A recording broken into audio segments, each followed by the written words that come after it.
Sahabat setia Go Warrior yang dikasihi Tuhan, Shalom. Hari ini adalah Kamis 11 Januari 2024. Hari ini kita akan bersama-sama merenungkan firman Tuhan yang diambil dari Injil Markus 1 ayat 40 sampai dengan 45. Mari kita siapkan hati kita. Haleluya, haleluya, haleluya. Yesus mewartakan kerajaan Allah dan menyembuhkan semua orang sakit. Haleluya, haleluya, haleluya. Tuhan bersamamu dan bersama rohmu. Inilah Injil suci menurut Markus, dimuliakanlah Tuhan.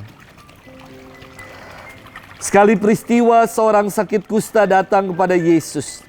Sambil berlutut di hadapan Yesus, ia mohon bantuannya, katanya. Kalau engkau mau, engkau dapat menahirkan aku. Maka tergeraklah hati Yesus oleh belas kasihan. Lalu ia mengulurkan tangannya, menjamah orang itu dan berkata kepadanya, "Aku mau, jadilah engkau tahir." Seketika itu juga lenyaplah penyakit kusta orang itu dan ia menjadi tahir.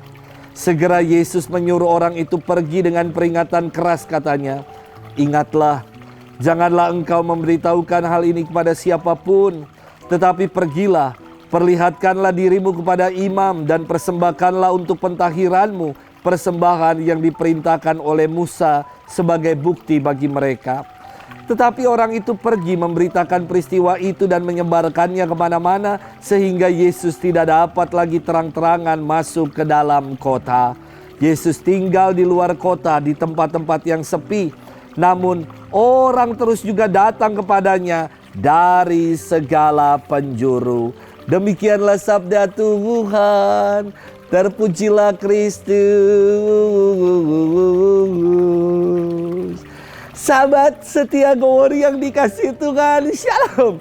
Ada kebiasaan setelah pulang dari pekuburan atau dari rumah duka, orang harus membersihkan diri, cuci muka, cuci tangan, cuci kaki di luar rumah.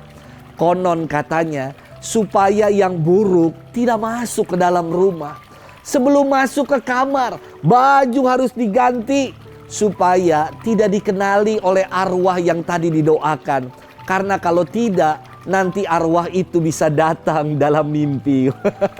Ada-ada aja kebiasaan-kebiasaan itu. Sahabat setia Go Warrior yang dikasihi Tuhan, firman Tuhan hari ini istimewa. Saya mau mengajak kita bermenung akan sikap Yesus terhadap sesama yang menderita. Pertama, ada orang kusta yang datang berlutut dan memohon kepadanya. Dan Yesus tidak menolak, mengucilkan, menyingkirkan orang kusta. Bahkan Yesus dikatakan mengulurkan tangannya, menjamah orang kusta itu. Di zaman Yesus kita tahu ya, bahwa penyakit kusta dipandang sebagai aib, sebagai kutukan dari Allah. Penyakit ini adalah penyakit yang mematikan dan menularkan. Namun Yesus menepis segala stigma-stigma itu, anggapan-anggapan yang menjadi kebiasaan atau tradisi orang banyak. Kedua, dikisahkan bahwa hati Yesus tergerak oleh belas kasih. Atas permohonan si kusta itu Yesus berkata, "Aku mau, jadilah engkau tahir." Dan seketika itu lenyaplah penyakit kustanya. Inilah kepedulian yang bukan hanya sekedar omdo, sekedar bicara, namun terwujud, terungkap dalam aksi nyata. Yesus mengungkapkan kepeduliannya melalui perbuatan kasihnya, menyembuhkan si kusta dari sakitnya. Dan yang ketiga, Yesus meminta si kusta untuk pergi dan menunaikan perintah Taurat atas pentahiran dirinya. Inilah perutusan yang Yesus berikan kepada si kusta, yakni untuk menunaikan perintah Taurat dan mewartakan kabar baik, berita pemulihan dan kesembuhan dirinya. Sahabat setia Go Warrior yang dikasihi Tuhan, dalam hidup ini, berhadapan dengan orang yang menderita dan kesusahan, kerap sikap kita bukannya merangkul, melainkan kita malah memukul dengan kata-kata nyinyir.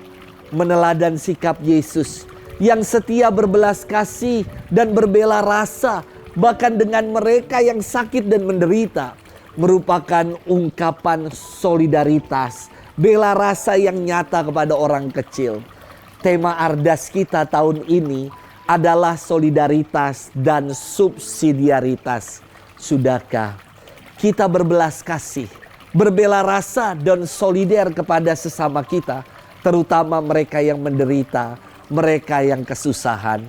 Selamat bermenung dan Tuhan memberkati kita dalam nama Bapa dan Putra dan Roh Kudus. Amin.